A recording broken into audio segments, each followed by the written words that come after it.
ಚಿಕ್ಕಬಳ್ಳಾಪುರ ನಗರದ ತಹಶೀಲ್ದಾರ್ ಕಚೇರಿ ಹತ್ರ ಒಂದು ಸಿ.ವಿ. ರಾಮನ್ ಕಂಪ್ಯೂಟರ್ ಸೆಂಟರ್ ಅಂತ ವೆಹಿಕಲಲ್ಲಿ ಅನಧಿಕೃತವಾಗಿ ಎಲ್ಲ ಸೇವೆಯನ್ನು ಕೊಡ್ತಿದ್ರು. ಯಾವುದೇ ಒಂದು ವೆಹಿಕಲ್ ಮಾಡಿಫೈ ಮಾಡಬೇಕಾದ್ರೆ RTO ಇಂದ ಪರ್ಮಿಷನ್ ತೊಗೊಬೇಕಾಗುತ್ತೆ. ಅದ್ಯಾವುದೂ ಪರ್ಮಿಷನ್ ತೊಗೊಳ್ದಲೇ ಅವರು ರಸ್ತೆ ಬದಿಯಲ್ಲಿ ಫುಟ್ಪಾತ್ ಮೇಲೆ ವಾಹನ ನಿಲ್ಲಿಸ್ಕೊಂಡು ಅಲ್ಲಿ ಬೇರೆ ಬೇರೆ ಚಟುವಟಿಕೆಗಳನ್ನು ಮಾಡ್ತಿದ್ರು. ಹಾಗಾಗಿ ಈ ಕುರಿತು ಸಾರ್ವಜನಿಕರಿಂದ ಲಿಖಿತವಾಗಿ ಸಹ ದೂರು ಬಂದಿತ್ತು. ಅದಲ್ಲದೆ ಮಾಧ್ಯಮದಿಂದಲೂ ಸಹ ಇದಕ್ಕೆ ದೂರು ಬಂದಿದ್ದರಿಂದ ಅವ್ರಿಗೆ ಸಾಕಷ್ಟು ಸಮಯಾವಕಾಶವನ್ನು ಕೊಟ್ಟಿದ್ದು. ನಾವು ಇಲ್ಲಿ ಈ ಥರ ವ್ಯಾಪಾರ ಮಾಡೋದು ತಪ್ಪಿದೆ, ಅದನ್ನು ನೀವು ಬೇರೆ ಕಡೆ ಎಲ್ಲರೂ ವರ್ಗಾವಣೆ ಮಾಡ್ಕೊಳ್ಳಿ, ಬೇರೆ ಶಾಪ್ ಎಲ್ಲಾದರೂ ಇದ್ದರೆ ಅಲ್ಲಿಗೆ ಸ್ಥಳಾಂತರಿಸಿ ಅಂತ ಅವ್ರಿಗೆ ಸಾಕಷ್ಟು ಬಾರಿ ಮೌಖಿಕವಾಗಿ ತಿಳಿಸಿದಾಗ್ಯೂ ಸಹ ಅವ್ರು ಯಾವುದೇ ಕ್ರಮ ವಹಿಸಿರಲಿಲ್ಲ. ಇವತ್ತು ಬಂದು ಅಂತಿಮವಾಗಿ ಅವ್ರಿಗೆ ನಾವು ಇಲ್ಲಿಂದ ನಾಳೆಯಿಂದ ನಿಲ್ಲಿಸಬಾರ್ದು, ಈ ಕ್ಷಣದಿಂದಲೇ ನೀವು ವಾಹನದಲ್ಲಿ ತೆರವುಗೊಳಿಸ್ಬೇಕಂತ ಕೇಳಿದಾಗ ಅದಕ್ಕೊಪ್ಪಿ ಅವ್ರು ತೆರವುಗೊಳಿಸ್ಕೊಂಡಿದ್ದಾರೆ. ಹಾಗಾಗಿ ಅವ್ರು ತಿಳುವಳಿಕೆ ಹೇಳಿದ್ದೀವಿ. ಫಸ್ಟ್ ಯಾರೇ ಒಂದು ಸಣ್ಣ ಪುಟ್ಟ ತಪ್ಪು ಮಾಡಿದಾಗ ನಾವು ತಿಳುವಳಿಕೆ ಹೇಳಬೇಕಾಗುತ್ತೆ. ಅದಕ್ಕೆ ಅವ್ರು ಒಪ್ಪಲಿಲ್ಲ ಅಂತ ಹೇಳಿದ್ರೆ ನಾವು ಬೇರೆ ಕಾನೂನಾತ್ಮಕವಾಗಿ ಆಕ್ಷನ್ ತಗೊಬೇಕಾಗುತ್ತೆ. ಹಾಗಾಗಿ ಅವ್ರು ತಿಳುವಳಿಕೆ ಹೇಳಿದಾಗ ಅವ್ರು ಇಲ್ಲಿಂದ ವಾಹನವನ್ನು ರಿಮೂವ್ ಮಾಡಿದ್ದಾರೆ. ನೀವು ಪರವಾನಗಿ ಕೊಟ್ಟಿದ್ದಾರೆ, ಯಾವ ರೀತಿ ಪರವಾನಗಿ? ಇಲ್ಲ, ಖಂಡಿತ ಅದು ತಪ್ಪದು. ಏನಾಗಿದೆ, ನಾವು ಬೀದಿ ವ್ಯಾಪಾರಸ್ಥರಿಗೆ ಕೇಂದ್ರ ಸರ್ಕಾರದಿಂದಲೇ ಒಂದು ಅನುಕೂಲ ಮಾಡಿಕೊಟ್ಟಿದ್ದಾರೆ. ಅವ್ರಿಗೊಂದು ಆ್ಯಕ್ಟನ್ನು ಪಾಸ್ ಮಾಡಿ ಯಾವುದೇ ಬೀದಿ, ಈಗ ಏನಾಗಿದೆ ನಮ್ಮ ದೇಶದಲ್ಲಿ ಬೀದಿ ವ್ಯಾಪಾರಸ್ಥರು ತುಂಬ ಸಂಖ್ಯೆಯಲ್ಲಿದ್ದು ಅವರೇ ಒಂದು ಸ್ವಯಂ ಉದ್ಯೋಗವನ್ನು ಕಂಡುಕೊಂಡಿದ್ದಾರೆ. ಹಾಗಾಗಿ ಅವ್ರಿಗೆ ಪದೇ ಪದೇ ಡಿಸ್ಟರ್ಬ್ ಆಗ್ತಿತ್ತು. ಒಂದು ಕಡೆಯಿಂದ ಪೊಲೀಸರು ಹೋಗಿ ತೊಂದರೆ ಕೊಡೋದು, ಒಂದು ಕಡೆಯಿಂದ ನಗರಸಭೆಯಿಂದ ಈ ಥರ ಎಲ್ಲ ಆಗ್ತಿರೋದ್ರಿಂದ ಅದಕ್ಕೆ ಒಂದು ಬೀದಿ ಬದಿ ವ್ಯಾಪಾರಕ್ಕೋಸ್ಕರ ಒಂದು ಕಾಯ್ದೆಯನ್ನು ಪಾಸ್ ಮಾಡಿ ಅದಕ್ಕೊಂದು ನಗರ ಮಟ್ಟದ ಒಂದು ಕಮಿಟಿ ಸಹ ಮಾಡಿದ್ದಾರೆ.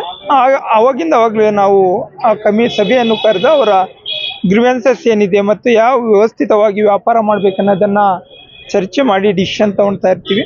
ಹಾಗಾಗಿ ಅದು ಒಂದು ಅಧಿಕೃತವಾಗಿ ಮಾಡಿದ್ದಾರೆ. ಯಾಕಂತ ಹೇಳಿದ್ರೆ ಯಾರು ತೀರಾ ಬಡವರಿದ್ದಾರೆ, ಯಾರು ತೊಂದರೆಯಲ್ಲಿದ್ದಾರೆ, ಯಾರು ತಮ್ಮ ಉದ್ಯೋಗವನ್ನು ಕಂಡುಕೊಂಡಿದ್ದಾರೆ ಅವ್ರಿಗೆ ಇರ್ತಕ್ಕಂಥದ್ದು. ಅದು ಬಿಟ್ಟು ಇವ್ರು ಏನು ಮಾಡಿದ್ದಾರೆ, ನಾನು ಬೀದಿ ಬದಿ ವ್ಯಾಪಾರಸ್ಥ ಅಂತ ತೊಗೊಂಡು ಈ ಥರ ಎಲ್ಲ ಚಟುವಟಿಕೆ ಮಾಡ್ತಾರೆ, ತಪ್ಪು. ವಾಹನದಲ್ಲಿ ಅನಧಿಕೃತವಾಗಿ ಅದು ಮಾಡಿಫೈ ಮಾಡಿ ಅದರಲ್ಲೆಲ್ಲ ಸಿಸ್ಟಮ್ ಇಟ್ಟು ಅಲ್ಲೆಲ್ಲ ಏನು ಮಾಡ್ತಾ ಇದ್ದಾರೆ ಏನಂತ ಯಾರಿಗೂ ಗೊತ್ತಾಗ್ತಾ ಇಲ್ಲ. ಯಾವುದೇ ಒಂದು CSC ಸೆಂಟ್ರ್ ಮಾಡಬೇಕಾದ್ರೆ ಅಧಿಕೃತವಾಗಿ ಒಂದು ಶಾಪ್ ಇರಬೇಕಾಗುತ್ತೆ. ಅವರು ಆನ್ಲೈನಲ್ಲಿ ಅದು ಎಕ್ಸಾಮ್ ಪಾಸ್ ಮಾಡಿ ಅದಕ್ಕೆ ಸರ್ಟಿಫಿಕೇಟ್ ಅಂತ ಪಡ್ಕೊಂಡಿರ್ಬೇಕಾಗುತ್ತೆ. ಅದು ಯಾವುದೂ ಕೂಡ ಅವ್ರ ಹತ್ರ ಇದ್ದಿದ್ದು ಕಂಡು ಬರಲಿಲ್ಲ. ಹಂಗೆ ನಾವು ಇದ್ದರೆ ಅವರು ಅಧಿಕೃತವಾಗಿ ಎಲ್ಲಾದರೂ ಒಂದು ಶಾಪ್ ತೊಗೊಂಡು ನಡೆಸ್ಬೋದಾಗಿದೆ. ಹಾಗಾಗಿ ಈಗ ನಾವು ಅವ್ರಿಗೆ ತಿಳುವಳಿಕೆ ಹೇಳೋದಕ್ಕೆ ಇಲ್ಲಿಂದ ರಿಮೂವ್ ಮಾಡಿದ್ದಾರೆ. ನಾಳೆಯಿಂದ ಅವರು ಇಲ್ಲಿ ಇಟ್ಕೊಳ್ಳೋಂಗಿಲ್ಲ. ಏನಾದರೂ ಆ ಥರ ಇಟ್ಕೊಂಡಿರೋದು ಕಂಡು ಬಂದರೆ ನಾವು ಅವ್ರ ಮೇಲೆ ಕಾನೂನಾತ್ಮಕ ಕ್ರಮ ಕೈಗೊಳ್ತೇವೆ. ಈಗೇನಿಲ್ಲ, ಅವ್ರು ತಿಳುವಳಿಕೆ ಹೇಳಿದ್ದೀವಿ, ಈ ಥರ ಮಾಡೋದು ತಪ್ಪು, ವಾಹನವನ್ನು ಮಾಡಿಫೈ ಮಾಡಿರೋದೇ ತಪ್ಪು. ಹಾಗಾಗಿ ಈ ತರ ಮಾಡಿಫೈ ಮಾಡ್ತಾ ಇರೋದು ತಪ್ಪು. ನಾಳೆ ದಿವಸದಿಂದ ಶೆಡ್ ಹೊಡ್ಕೊಂಡು ನಿಮ್ಗೆ ಮಾತಿಗೆ ಕ್ಯಾರೆ ಹೇಳ್ತೀರಿ, ಮತ್ತೆ ಟ್ರೈನ್ ಮಾಡಿ? ಇಲ್ಲ, ತಪ್ಪಾಗುತ್ತೆ. ಅದು ನೋಡಿ, ಕಾನೂನಿಗಿಂತ ಯಾರು ದೊಡ್ಡವರಲ್ಲ. ಕಾನೂನು ಏನಿದೆ ಕಾನೂನು ಪ್ರಕಾರ ಕ್ರಮ ಆಗುತ್ತೆ. ಬರೋದಕ್ಕೆ ನಮ್ಮ ಬೀದಿ ಬದಿ ವ್ಯಾಪಾರಸ್ಥರಿಗೆ ತರಕಾರಿ, ಹಣ್ಣುಗಳು ಮತ್ತು ಇತರ ಸಾಮಗ್ರಿಗಳನ್ನು ಬೀದಿ ಬದಿ ಜೀವನೋಪಯೋಗಕ್ಕಾಗಿ ಬಡವರಿಗಾಗಿ ಈ ಲೈಸೆನ್ಸ್ ಪರವಾನಗಿ ಇದೆ. ಆದರೂ ಕೂಡ ಅವರು ನಮ್ಮ ಗಮನಕ್ಕೆ ಹಾಕಿಲ್ಲ, ನಮಗೆ ಗೊತ್ತಿಲ್ಲ. ಲೈಸೆನ್ಸ್ ಕೊಟ್ಟು ಪರವಾನಗಿ ನಮಗೆ ಗೊತ್ತಿಲ್ಲ, ತಗೊಂಡಿದ್ದಾರೆ. ಅದು ನಮಗೆ ಬರಲ್ಲ. ಯಾವುದು ಸೈಬರ್ ಇದಕ್ಕೆ ನಮ್ಮ ಬೀದಿ ಬದಿ ವ್ಯಾಪಾರಸ್ಥರಿಗೆ ಬರಲ್ಲ.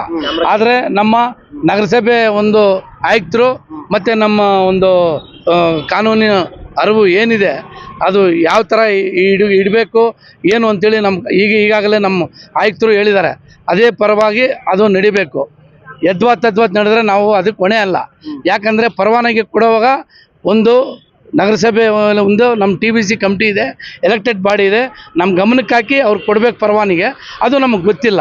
ನಮ್ಮ ಕಮಿಷನರ್ ಸಾಹೇಬ್ರು ಏನು ಹೇಳಿದಾರೋ ಅದಕ್ಕೆ ನಾವು ಬದ್ಧ. ಅದೇ ಆಗ್ತಿರೋದು. ಕಾನೂನು ಏನಿದೆ ಅವರು ತಿಳುವಳಿಕೆ ಏನು ಹೇಳಿದ್ದಾರೆ ಅದು ಕರೆಕ್ಟಾಗಿದೆ. ನಿಮ್ಮಲ್ಲಿ ಸದಸ್ಯರು ತಗೊಂಡಿದ್ದಾರೆ ಅಥವಾ ಇಲ್ಲ? ಇಲ್ಲ, ಸದಸ್ಯತ್ವ ಇನ್ನೂ ತಗೊಂಡಿಲ್ಲ. ನಮಗೆ ಬೀದಿ ಬದಿ ವ್ಯಾಪಾರ ಬರೋದು. ಬೀದಿಯಲ್ಲಿ ಎಲ್ಲ ವಸ್ತುಗಳು ಮಾರಾಟ ಮಾಡ್ತಾ ಇರ್ತಾರೆ. ನಿಮ್ಮಲ್ಲಿ ಸೈಬರ್ ಇದೆಯಾ? ಇಲ್ಲ, ನಮ್ದಲ್ಲಿ ಆಗ್ತಿಲ್ಲ. 2014ನೇ ಒಂದು ಇದು ಆಕ್ಟ್ ಏನಿದೆ ಇಸ್ವಿಯಲ್ಲಿ ಪಾಸಾಗಿದೆ. ಅದು ಬರೀ ನಗರದಲ್ಲಿ ಏನು ವ್ಯಾಪಾರ ಮಾಡ್ತಾ ಇದ್ದಾರೆ, ತಲೆ ಮೇಲೆ ತಳ್ಳೋ ಬಂಡಿ ನೆಲದಲ್ಲಿ ಇಟ್ಕೊಳೋದು, ಇದಕ್ಕೆ ಮಾತ್ರ ಆದ್ಯತೆ ಐತೆ. ಕಮಿಷನರ್ ಆಫೀಸ್ ದುಡ್ಡು ಇಸ್ಕೊಂಡು ಏನಾದರೂ ಅವ್ರಿಗೆ ಪರವಾನಗಿ ಮಾಡಿಕೊಟ್ಟಿದ್ದಾರೆ ಅಂತ ನಮಗೆ ಗೊತ್ತಿಲ್ಲ ಸ್ವಾಮಿ. ನಾವು ಒಬ್ಬ ಬೀದಿ ಬದಿ ವ್ಯಾಪಾರ ಅಧ್ಯಕ್ಷರಾಗಿ ನಮ್ಮ ಒಂದು ಬೀದಿ ಬದಿ ಪ್ರಶ್ನೆ ಮಾಡಿದ್ರೆ ಈ ಥರ ಹಿಂಗಿದೆ ಅಂತ ತಲೆ ಎತ್ತಿದೆ ಅಂತ ನೀವು? ಸ್ವಾಮಿ, ನಮಗೆ ಕಮಿಷನರು ಕರೆದ್ರು. ಈಗ ಅದಕ್ಕೆ ಮೊದಲೇ ಹೇಳಿದ್ದೀವಿ ಅಂತ ಹೇಳಿದ್ರು ಇವ್ರಿಗೆ. ನಾವು ಊರಲ್ಲಿ ಇಲ್ಲ. ಈಗ ಗಮನಕ್ಕೆ ಹಾಕಿದ್ರು. ಈಗ ಬಂದೆ, ನಮ್ಮ ಕಮಿಷನರ್ ಸಾಹೇಬ್ರು ಏನು ಮಾತಾಡಿದ್ರು ಅದು ಕರೆಕ್ಟಾಗಿದೆ. ಯಾಕಂದರೆ ಕಾನೂನಿಗಿನ ಯಾರು ದೊಡ್ಡವರಿಲ್ಲ. ಕಾನೂನಿಗಿನ ಯಾವ ರೀತಿ ತೊಂದರೆ ಆಗ್ತಿತ್ತು? ಸಾರ್ವಜನಿಕರಿಗೆ ಅವರು ದೂರುಗಳು ಕೊಟ್ಟಿದ್ದಾರೆ. ಆ ದೂರುಗಳಿಗೆ ನಮ್ಮ ಒಂದು ಕಿವಿಯಲ್ಲಿ ನಮಗೆ ಗೊತ್ತಿಲ್ಲ. ಈಗ ನಮ್ಮ ಆಯುಕ್ತರು ಮತ್ತು ನಮ್ಮ ನಲಮಡೆ ಸೆಕ್ಷನ್ ಅವರು ಯಾವ ಥರ ಏನಿದೆ ಅಂತೇಳಿ ನಮ್ಮ ಗಮನಕ್ಕೆ ಹಾಕಿದ್ರು. ಈಗ ಅದಕ್ಕೋಸ್ಕರ ಬಂದು ನಾವು ನಿಂತಿದ್ದೀವಿ ಇಲ್ಲಿ.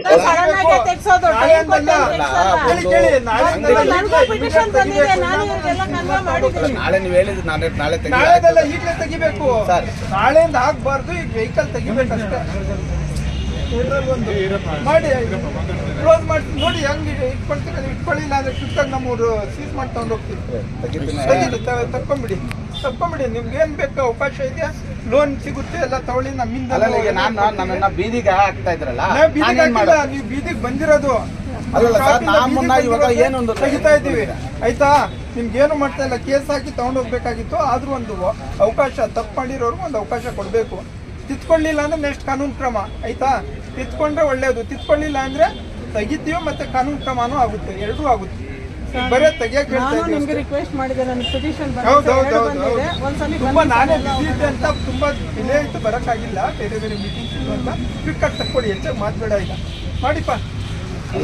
ಹೇಳಿ, ಇಲ್ಲಿ ವೆಹಿಕಲ್ ಇನ್ನೊಬ್ರು ಬರ್ತಾರೆ ನಾಳೆ, ಅವರು ಒಳ್ಳೆ ಸೇವೆ ಕೊಡ್ತಾರೆ. ಇನ್ನೊಂದು ಮಾಡ್ಕೊಂಡ್ಬಂದು ಇರ್ತಾರೆ ಇಲ್ಲಿ, ಅರ್ಥ ಆಯ್ತಾ.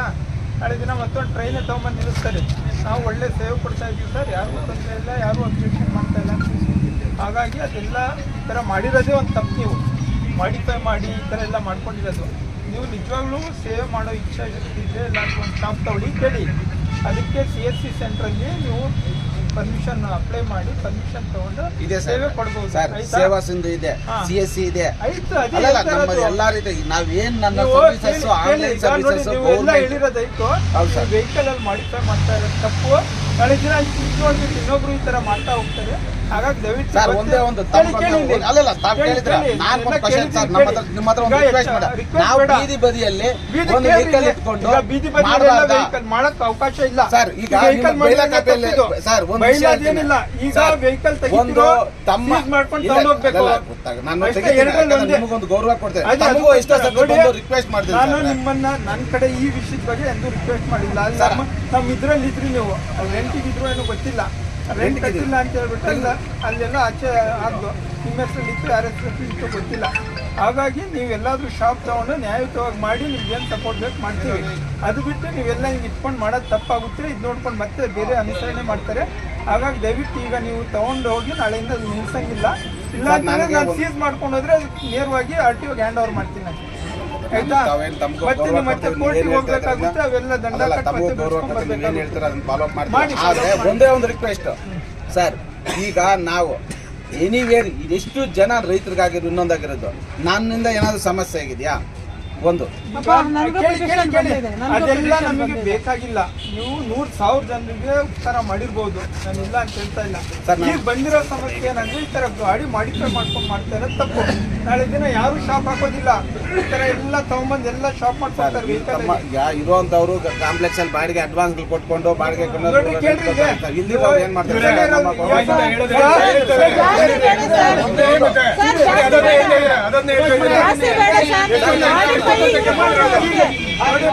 ನಿಮ್ಮ ಗ್ರೀವೆನ್ಸ್ ಅನ್ನ ನಾನು ಕರೆದು ಅಲ್ಸಿದ್ದೀನಿ ಆಯ್ತಾ. ನಿಮ್ಮ ತಿಳುವಳಿಕೆಯನ್ನು ಹೇಳಿದ್ದೀನಿ. ಇದ್ರ ಮೇಲೂ ನೀವು ತಿಳ್ಕೊಳ್ಳಿಲ್ಲ ಅಂತ ಹೇಳಿದ್ರೆ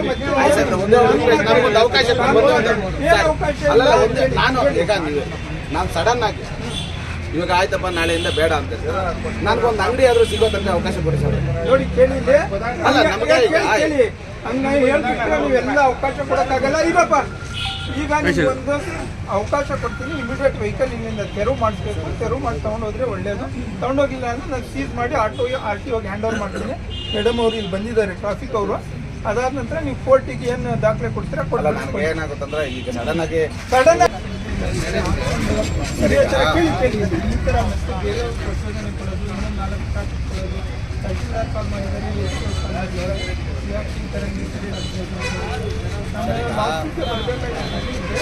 ಇದೆಲ್ಲ ಇದೆಯಾ ನಿಮ್ಮ ಕಡೆ? ಇದೆಲ್ಲ ಲೇಬರ್ ಕಾರ್ಡ್ ಇಲ್ಲ ಸರ್. ನಾವು ಏನು online services online service approval ತಗೊಂಡಿರ್ಬೇಕು ನೀವು, ಆಯ್ತಾ? ಹೌದು ಸರ್, ನಾವು ಪಬ್ಲಿಕ್ ಸರ್ವಿಸಸ್ ಇದೆ ಸರ್. ಗೊತ್ತಾಯ್ತು, ಕೇಳಿ ನೀವು ಯಾವುದೇ CSC ಕಸ್ಟಮರ್ ಸರ್ವಿಸ್ ಸೆಂಟರ್ ಮಾಡಬೇಕಾದ್ರೆ ಆನ್ಲೈನಲ್ಲಿ ಒಂದು ಎಕ್ಸಾಮ್ ಬರುತ್ತೆ. ಆ ಎಕ್ಸಾಮ್ ಪಾಸ್ ಮಾಡಿ ಒಂದು ಸರ್ಟಿಫಿಕೇಟ್ ಇಶ್ಯೂ ಮಾಡ್ತಾರೆ. ಈಗ ಆ ಸರ್ಟಿಫಿಕೇಟ್ ಇಶ್ಯೂ ಮಾಡಬೇಕಾದ್ರೆ ನೀವು ಒಂದು ಪ್ರತ್ಯೇಕ ಶಾಪ್ ಬೇಕಾಗುತ್ತೆ, ಕೊಡಬೇಕಾಗುತ್ತೆ. ಏನು ಬೇಕಂತ ಅರ್ಜಿ ಕೊಡೋಕೆ ಬರೋದಿಲ್ಲ. ಇಲ್ಲ ಸರ್, ಈಗ ನಾವು ಸಾರ್ವಜನಿಕ ದೂರುಗಳು ಬರ್ತಾ ಇದೆ. ಮತ್ತು ಈ ಥರ ನೋಡಿ ಈ ಥರ ಒಂದು 8 ಗಾಡಿಗಳು ತಗೊಂಡು ಈ ಥರ ಇದಾಗ್ತಾ ಇದೆ. ಅವಾಗ ದಯವಿಟ್ಟು ನೀವು ನಾಳೆಯಿಂದಲೇ ಗಾಡಿ ಸೀಸ್ ಮಾಡಿ ತಗೊಂಡೋಗ್ಬೇಕಾಗುತ್ತೆ. ಸರ್, ಒಂದು ನಾವು ಇಡೀ ರಾಜ್ಯದಲ್ಲಿ ನಾವು ಬೀದಿ ಬದಿಯಲ್ಲಿ ಏನೋ ಒಂದು ನಮ್ಮ ಜೀವನ ಸಾಕಾಗಿ ನಾವು ಇವಾಗ ವಿದ್ಯಾಭ್ಯಾಸ ಮಾಡಿ ನಿರುದ್ಯೋಗಿಯಾಗಿ ನಮ್ಮ ತಂದೆ ತಾಯಿಗಳು ನಮ್ಮ ಫ್ಯಾಮ್ಲಿನ ನಾವು ಸಾಕಬೇಕು, ಡೆವಲಪ್ ಆಗಬೇಕು, ಏನೋ ಒಂದು ರೀತಿಯಲ್ಲಿ ನಾವು ಯಾವುದೇ ಆಗಲಿ ಇವತ್ತು ನಾವು ಬೀದಿ ಬದಿಯಲ್ಲಿ ನಾವೇನು ಬೇರೆ ರೀತಿಯಲ್ಲಾಗಿ ಫ್ರಾಡ್ ಮಾಡೋದು, ಇಲ್ಲ ಡಾಕ್ಯುಮೆಂಟ್ ಕ್ರಿಯೇಟ್ ಮಾಡೋದು, ಇಲ್ಲ ಇನ್ನೊಂದು ಥರ ಯಾರಾದರೂ ಅಲ್ಲಲ್ಲ ಸರ್, ಒಂದೇ ನಮ್ಮ ಸಮಸ್ಯೆನ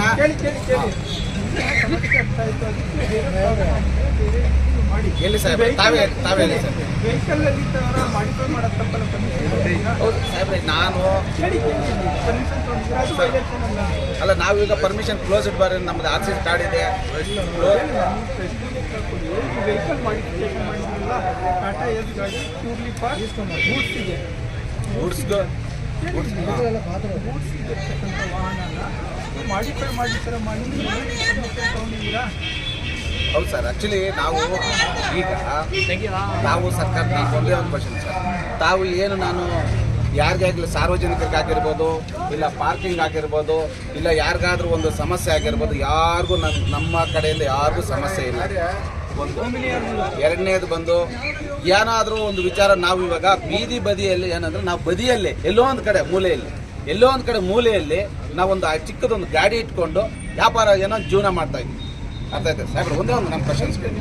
ಮತ್ತು ಎರಡನೇದು, ನಾನು ಒಬ್ಬ ರೈತರಿಗಾಗಿರ್ಬೋದು, ಅಲ್ಲಿ ಮ್ಯಾಕ್ಸಿಮಮ್ ಎಷ್ಟು ಸಹಾಯ ಆಗುತ್ತೋ, ಸಪೋರ್ಟ್ ಮಾಡುತ್ತೋ, ಸರ್ವಿಸ್ ಕೊಡಬೇಕು ಅಷ್ಟು ಸರ್ವಿಸು ಸಪೋರ್ಟು ಸಹಾಯ ಮಾಡ್ತಾ ಇದ್ವಿ. ಒಂದು ಎರಡನೇದು ಬಂದು ಯಾವತ್ತಾದರೂ ಯಾರಾದರೂ ಬಂದು, ಇಲ್ಲ ಸರ್ ನಮ್ಮ ಟ್ರಾಫಿಕ್ ಹೆವಿ ಈ ಥರ ಸಮಸ್ಯೆ ಆಗಿದೆ, ಇಲ್ಲ ಈ ಥರ ಸರ್ ಫುಟ್ಪಾತ್ ಮೇಲೆ ಹೋಗೋರಿಗೆಲ್ಲ ಅಡ್ಡ ಆಗ್ತಾ ಇದ್ದಾರೆ, ಇಲ್ಲ ಇನ್ನೊಂದು ಥರ ಕ್ರಿಯೇಟ್ ಆಗ್ತಾ ಇದ್ದಾರೆ ಅಂತ ಒಂದಾದರೂ ನನ್ನ ಕಡೆಯಿಂದ ಪ್ರೂಫ್, ನನ್ನ ಕಡೆಯಿಂದ ಇಲ್ಲ ಸರ್ ಈ ಥರ ಮಾಡಿದರೆ ಬೇಕು, ಇಲ್ಲ ನಕಲಿ ದಾಖಲೆ ಇನ್ನೊಂದು ಮತ್ತೊಂದು ಯಾವುದೂ ಇಲ್ಲ, ಟ್ರಾನ್ಸ್ಪರೆನ್ಸಿಯಾಗಿ ಮಾಡ್ತಾ ಇದ್ವಿ.